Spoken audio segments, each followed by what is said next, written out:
আপনারা যারা কৃষিকাজ করেন কিংবা কৃষির নানা পেশায় সম্পৃক্ত অথবা কৃষি বিষয়ে কিছু নতুন তথ্য জানতে চান, শুরু করছি তাদের জন্য কৃষি উন্নয়ন ভিত্তিক অনুষ্ঠান মাটিও মানুষ।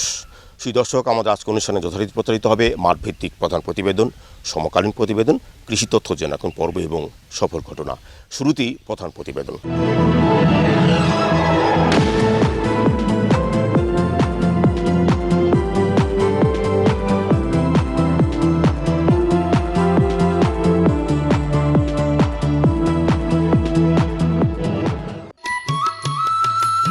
আমাদের দেশে প্রায় ৭০ ধরনের প্রচলিত ও অপ্রচলিত ফল পাওয়া যায়।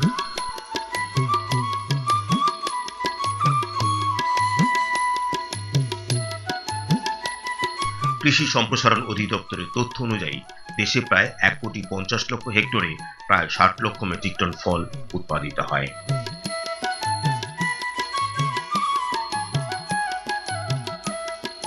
প্রচলিত ফলের মধ্যে আম, কাঁঠাল, লিচু, আনারস, কলা, কুল, পেঁপে, পেয়ারা, নারিকেল ইত্যাদি বাণিজ্যিকভাবে ব্যাপক চাষাবাদ হয়ে থাকে।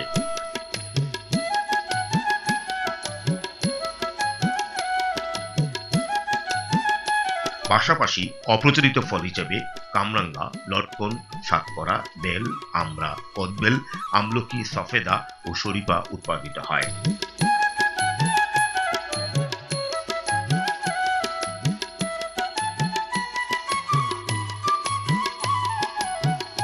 শরীফা হচ্ছে আতা অ্যানোনেসি পরিবারভুক্ত এক ধরনের যৌগিক ফল।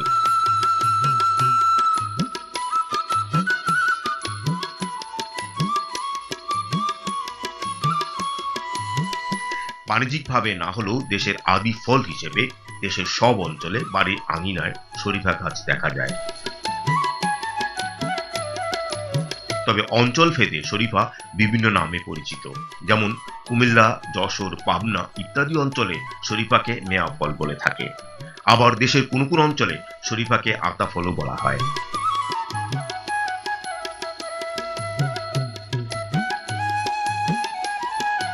এই পুষ্টি সমৃদ্ধ শরীফা ফলের চাষ লাভজনক হলেও দেশে এখনো বাণিজ্যিকভাবে শরীফা চাষ শুরু হয়নি এবং এর কোনো অনুমোদিত জাত নেই।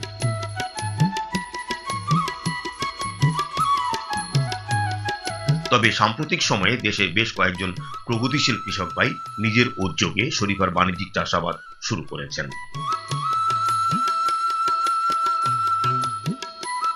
পাবনা জেলার ঈশ্বরদী উপজেলার সলিমপুরের শাহজাহান আলী বাদশাহ এর মধ্যে অন্যতম।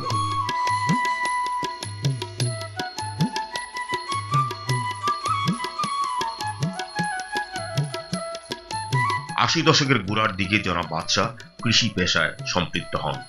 শুরুতে মাত্র ৫০ শতক জমি নিয়ে ৬৬০টি পেঁপে চারা রোপণের মধ্য দিয়ে কৃষিক্ষেত্রে তার যাত্রা শুরু হয়।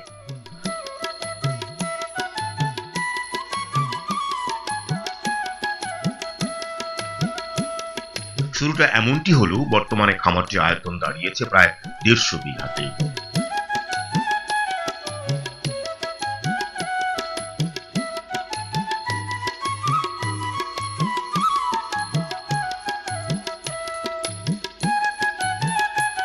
এখানে পেঁপে থেকে শুরু করে প্রচলিত অপ্রচলিত নানা রকম ফলের একটি সমৃদ্ধ বাগান রূপ নিয়েছে এই কৃষি খামারটি।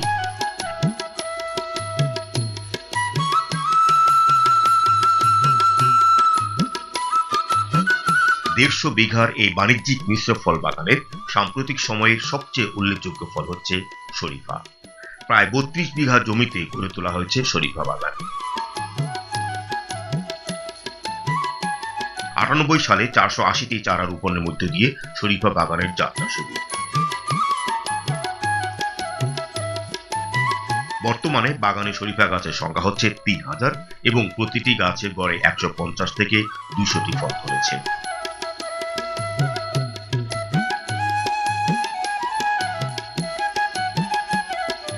সাধারণত বীজ থেকে চারা উৎপাদন করে শরীফার আবাদ করতে হয়।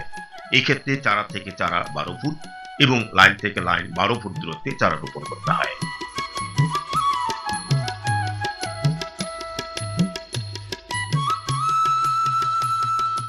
প্রাথমিক অবস্থায় শরীফা গাছে তেমন কোনো উল্লেখযোগ্য রোগ দেখা যায় না। তবে গাছ যখন ফল ধরতে শুরু করে সেই অবস্থায় নানা ধরনের রোগ ও পোকার আক্রমণ হতে পারে। অন্যান্য ফলের মতো এই শরীফাতেও রোগের ক্ষেত্রে হচ্ছে অ্যানথ্রাকনোজ, আর রোগ পোকার ক্ষেত্রে যে পোকগুলো তা হলো মিলিবাগ।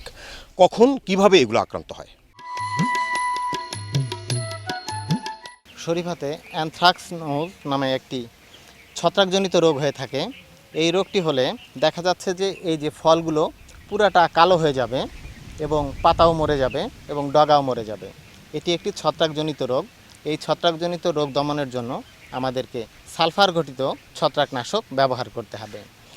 এবং এই শরীফাতে পোকামাকড়েরও আক্রমণ দেখা যায় এবং সেই পোকামাকড়ের আক্রমণের ভেতরে রয়েছে মিলিবাগের আক্রমণটি এখানে হয়ে থাকে। মিলিবাগ দেখা যাবে হচ্ছে যে এখানে এই পোকাগুলো তুলার মতো সাদা সাদা দাগ দেখা যাবে। এগুলো হলে অবশ্যই আমাদের এই কীটনাশক স্প্রে করতে হবে। বিশেষ করে সাইপারমেথ্রিন গ্রুপের যদি আমরা কীটনাশকগুলো স্প্রে করি তাহলে এই পোকা দমন করা যায়। এটি হচ্ছে 7 দিন পর পর 2 বার স্প্রে করতে হবে। করলেই এই পোকাগুলো মারা যাবে এবং এই ফল আর ক্ষতি করতে পারবে না এই পোকা। শরীফার বাণিজ্যিক চাষে রোগ ও পোকা দমনের পাশাপাশি আরেকটি বিষয় খেয়াল রাখতে হবে, তা হলো সময় মতো শরীফা গাছকে প্রুনিং করা।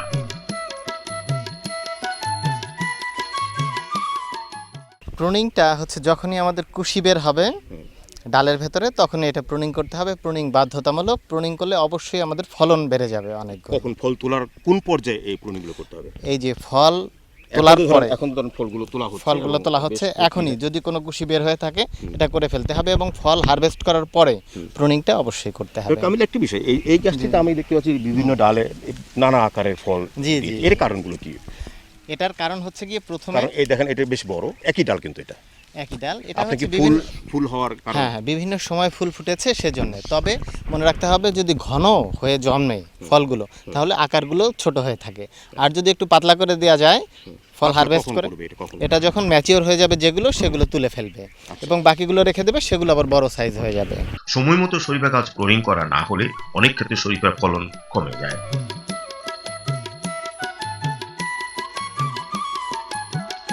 এমনিভাবে উন্নত ব্যবস্থাপনা জনাব বাদশার এই বাগানে 8 বছর বয়স থেকেই শরীফা ধরতে শুরু করে।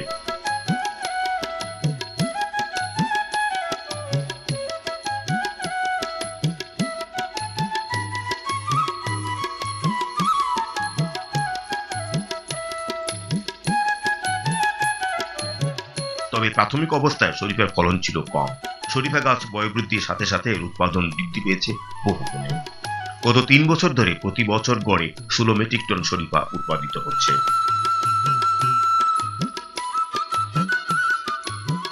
এবছর প্রতি গাছে যে পরিমাণ ফল ধরেছে তা অন্যান্য বছরের তুলনায় অনেক বেশি। আশা করা হচ্ছে চলতি বছর এই বাগান থেকে প্রায় 20 মেট্রিক টন শরীফা উৎপাদিত হবে। ইতিমধ্যে শরীফার হারভেস্ট এবং বাজারজাতকরণ শুরু হয়েছে। এখানে তো মনে করেন যে গ্রস ঢালা আছে, গাছ থেকে ভাঙে। এখান থেকে আমরা যেগুলো খুব টাইট, যেগুলি মনে করেন যে যেতে নরম হবে না, সেগুলি ঝুড়ির তলায় যাবে। এভাবে পর্যায়ক্রমে আমরা লেয়ার বাই লেয়ার এটা সাজাবো। পাকা উপযুক্ত সময় কোনটি?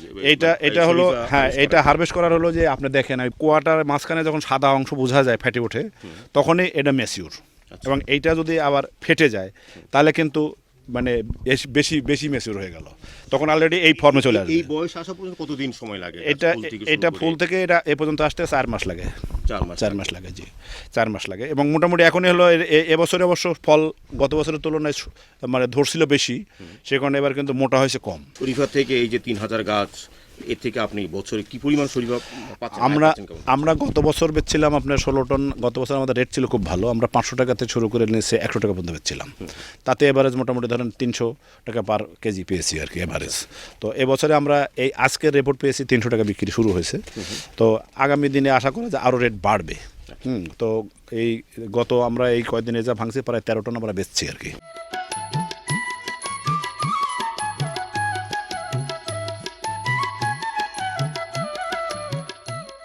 90 দশকের শেষ ভাগের দিকে আমরা শুনেছি আপনি পেঁপে নিয়ে ব্যাপক আলোচিত হয়েছিলেন, এই কারণে তখন থেকেই পেঁপে বাদশা আপনার নাম হয়েছে।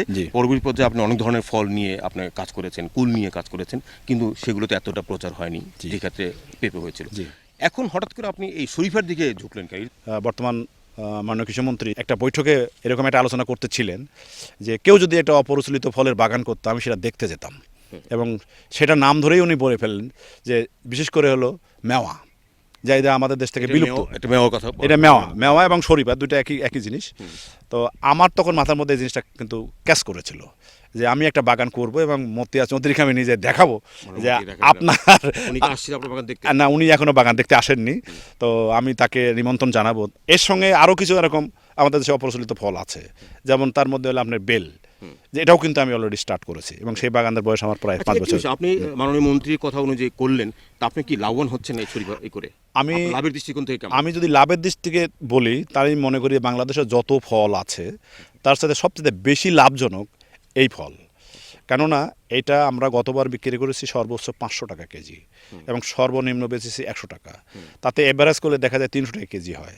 তো বাংলাদেশে এমন কোনো ফল নেই যে 300 টাকা কেজি বিক্রি হয়।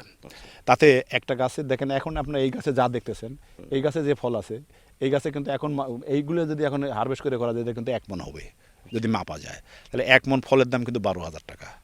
300 টাকা করে যদি রেট হয় তাহলে 12,000 টাকা। সেখানে আপনি আরও 2,000 কম করে ধরেন, তাও 10,000। তো 10,000 হলে আপনার একটা জমিতে দেখেন একটা পরিসংখ্যান যদি চাই বাচ্চা, আমি যে একটা গাছে 8 বছর পর থেকে ফল ধরা শুরু করবে এবং প্রতি বছর কি পরিমাণ ফল ধরবে, কি পরিমাণ আয় হবে একটা কৃষকের? 8 বছর পরের থেকে আশা করা যায় যে একটা গাছ থেকে সে যদি সত্যিকারের ভালো পরিচর্যা করে, তাহলে এভারেজ সে একটা গাছ থেকে বছরে 10,000 টাকা করে পাবে।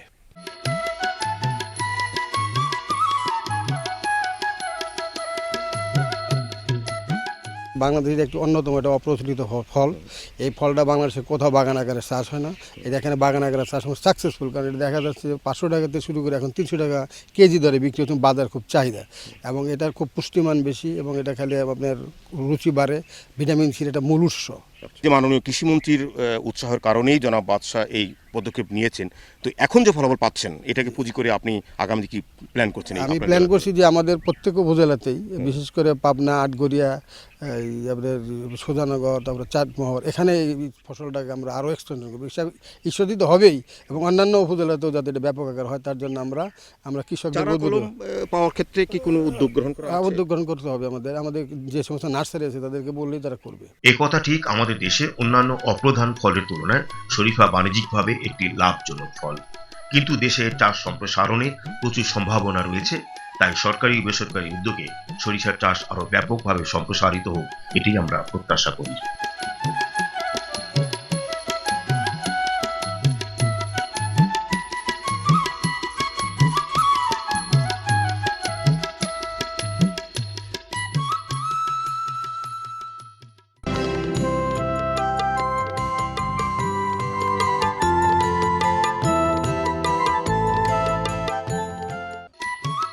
দেশের বৃহত্তর ময়মনসিংহ জেলা হচ্ছে বাণিজ্যিক মৎস্য উৎপাদনের জন্য খ্যাত অঞ্চল।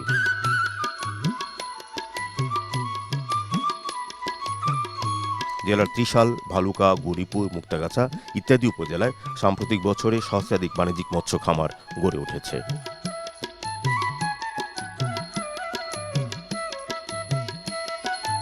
পাশাপাশি এই সমস্ত বাণিজ্যিক খামারসমূহে পোনা যোগান দিতে ময়মনসিংহ অঞ্চলে প্রায় 2 শতাধিক মৎস্য হ্যাচারি প্রতিষ্ঠিত হয়েছে।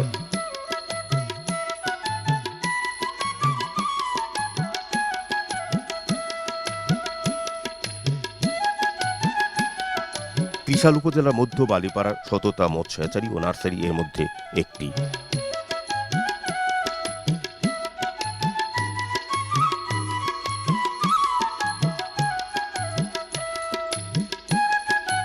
এই হ্যাচারি স্বত্বাধিকারী হচ্ছেন জনাব আফাদউদ্দিন মুন্সি। আফাদউদ্দিন এই হ্যাচারি থেকে বর্তমানে বছরে 2 কোটি মনোসেক্স তেলাপিয়া, 1.5 কোটি রুই, কাতলা, মৃগেল ইত্যাদির পোনা উৎপাদন করছেন। রেণুপোনা এবং চারাপোনা বিক্রি করে আফাদউদ্দিন বর্তমানে হ্যাচারি থেকে বছরে প্রায় 20 লক্ষ টাকা নিট মুনাফা করছেন। অথচ এই খামারের প্রাথমিক অবয়ব ছিল ভিন্ন রকম। মধ্য বালিপাড়ার আফাদউদ্দিন মুন্সি মৎস্য চাষে সম্পৃক্ত হন 1995 সালে। শুরুতে তিনি তার 65 শতক পারিবারিক পুকুরে 2.5 কেজি সরপুরি পোনা নার্সিং করেন এবং তা বিক্রি করে সে বছর তিনি আয় করেছিলেন 39,000 টাকা। এখান থেকেই আফাদউদ্দিনের বৃহদাকারে বাণিজ্যিক পোনা উৎপাদনে যাত্রা শুরু। এরপর প্রতি বছরই তিনি তার খামারে নার্সিং পুকুরের সংখ্যা বাড়াতে থাকেন।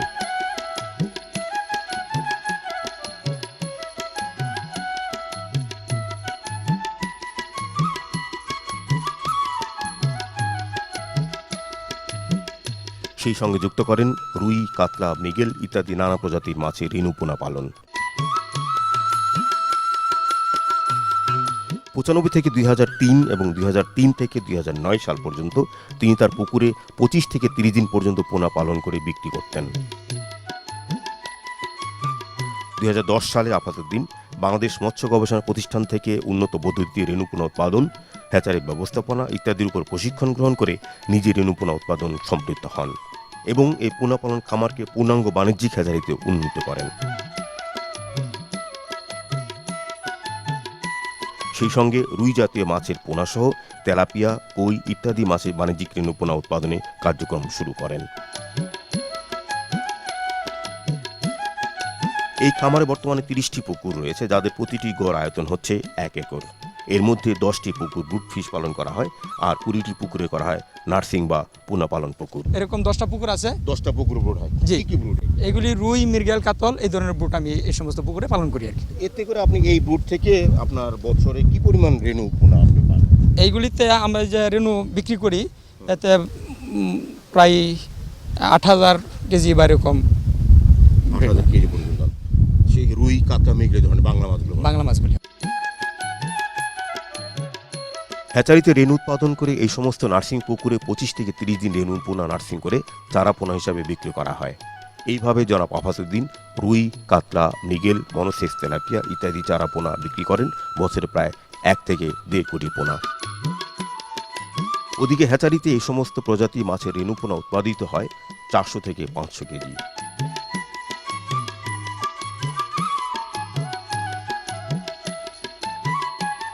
এভাবে নার্সিংকৃত চারা পোনা এবং রেণু পোনা উৎপাদন করে জনাব আফাসউদ্দিন বছরে আয় করেন 80 লক্ষ টাকা, যা থেকে তার নিট মুনাফা হয় 20 লক্ষ টাকা। তো কেমন লাগছে এই মৎস্য ব্যবসা আপনার? মৎস্য ব্যবসা আমার কাছে মোটামুটি ভালোই লাগছে। কি ধরনের বাধা পান, যে বাধাগুলো উত্তরণ দরকার, বা কি ধরনের সমস্যা মনে করেন? সমস্যা বলতে এখন আমাদের সবচেয়ে বড় সমস্যা হলো যে খাদ্যের দাম মানে বেশি হওয়াতে আমরা এখন ঝুঁকির পথে আছি। আমরা দেখলাম যে আমরা যেখানে আসলাম আপনার রাস্তাটা খুব খারাপ, তো আপনি পোনা কিভাবে বিক্রি করেন? কাঁচা রাস্তা দিয়ে পোনা কিভাবে নিয়ে? এইখানে আমার সবচেয়ে বড় সমস্যা বাইরে যে দূর দূরান্তের পার্টিগুলি আছে ওরা মানে এখানে আসতেছে না। মানে একটাই সমস্যা, এখানে রাস্তা কাঁচা রাস্তা, এই রাস্তাটা করার জন্য তো আমরা কোনো সোর্স করতে পারছি না। আরো ব্যবসা ভালো হবে। ভালো এই এলাকায় কতগুলো হ্যাচারি আছে? এইখানে আমাদের এলাকাতে বেশ কিছু হ্যাচারি আছে, মানে গোটা 20-30 এরকম হ্যাচারি। সব 20টা হ্যাচারি ভালো কাজ। জি এরকম হ্যাচারি আছে, কিন্তু এই রাস্তার জন্য মানে কোনো উদ্যোগ আমরা কোনো করতে পারতেছি না। ডক্টর কোহিনুর, এই ধরনের হ্যাচারিগুলোকে আপনাদের ময়মনসিংহের আশেপাশে ত্রিশাল, ভালুকা যত হয়েছে সবাই বলে বিএফআর থেকে সাহায্য পাচ্ছে, সহযোগিতা পাচ্ছে। কি ধরনের সহযোগিতা করে থাকেন আপনারা? আমরা আসলে ভালো জাতের পোনা দিই, যাতে তারা ভালো জাতের পোনা দিয়ে তারা ব্রুড তৈরি করে। তারা আপনি জানেন যে ভালো গাছ থেকে ভালো ফল হয়, ভালো বীজ থেকে ভালো ফল হয়, তেমনি আমরা তাদেরকে ভালো জাতের গিফট তেলাপিয়া তাদের সরবরাহ করে, যেটা দিয়ে তারা ব্রুড তৈরি করে পোনা উৎপাদন করে মনোসেক্স তৈরি করে। 1 নম্বর। 2 নম্বর, তাদেরকে আমরা প্রশিক্ষণ দিই কীভাবে মনোসেক্স তৈরি করতে হবে, কলা কৌশল শেখাই। কীভাবে সে মনোসেক্স হলো কি না সেটা আমরা টেস্ট করার কলা কৌশল তাদের শিখিয়ে দিই, যে আপনারা বুঝবেন যে এইভাবে এটা মনোসেক্স হলো কিনা এটা বোঝা যায়। আপনারা কি মনিটরিং করেন, যে এই যে আপনি ট্রেনিং এর পরে যখন? হ্যাঁ, আমি মনিটরিং করি, বা আমাদের যে সমস্ত কন্ট্রাক্ট হ্যাচারিগুলো আছে তাদের সাথে আমরা যোগাযোগ রাখা করি এবং তাদেরকে বলি যে তোমরা স্যাম্পল নিয়ে আসো। স্যাম্পল নিয়ে আসলে আমরা স্যাম্পল তাদের সাথে টেস্ট করি যে কত ভাগ এটা পুরুষ হলো, কত ভাগ স্ত্রী হলো। যেমন এই হ্যাচারি দেখা গেছে যে 95 থেকে 97% তারা এই যে দাবি করছে 97%, আপনি কি মনে করেন এই দাবিটা যৌক্তিক আছে? হ্যাঁ, এই যৌক্তিক আছে। কারণ সে যদি খারাপ মানের পোনা সরবরাহ করে চাষিদেরকে, তাহলে কিন্তু তার ইন ফিউচারে ভবিষ্যতে কিন্তু তার কিন্তু পোনার ডিমান্ড কমে যাবে এবং সে ক্ষতিগ্রস্ত হবে। এই জন্য আমরা সবসময় বলি যে আপনি মনোসেক্স তেলাপিয়া উৎপাদনের যে কলাকৌশলটা আছে, যে প্রোটোকলটা আছে, এটা যেন হুবহু যেন ফলো করে তারা।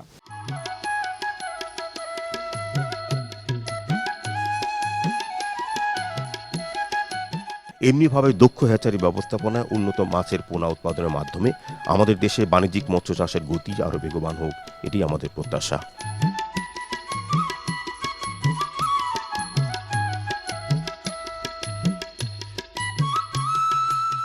দেখছিলেন অনুষ্ঠানের সর্বশেষ প্রতিবেদন। আজ এ পর্যন্তই। আমাদের আগামী অনুষ্ঠানগুলো দেখবার আমন্ত্রণ জানিয়ে শেষ করছি আমাদের আজকের মাটির মানুষ। সকলকে ধন্যবাদ।